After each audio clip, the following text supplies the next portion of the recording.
Hi everyone, this is my Tamiya Hornet 2022 kit build. I'd recommend this as a first kit. This was my first build. It's not my first RC car, it's my first kit. And it's a pretty straightforward kit.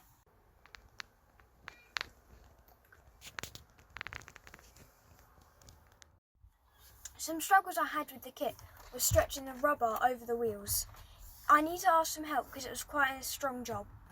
Another struggle we had was we bought an aftermarket servo and it was catching against the front of it.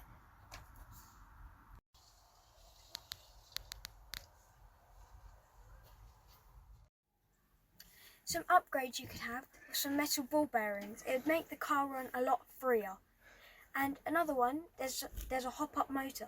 I have a torque-tuned one, so it's not the stock kit one. It's a torque-tuned and it's got quite a lot of power. It's very good for the Hornet. But some good features of the car are the oil-filled shocks. They're stock shocks and they're really, really nice.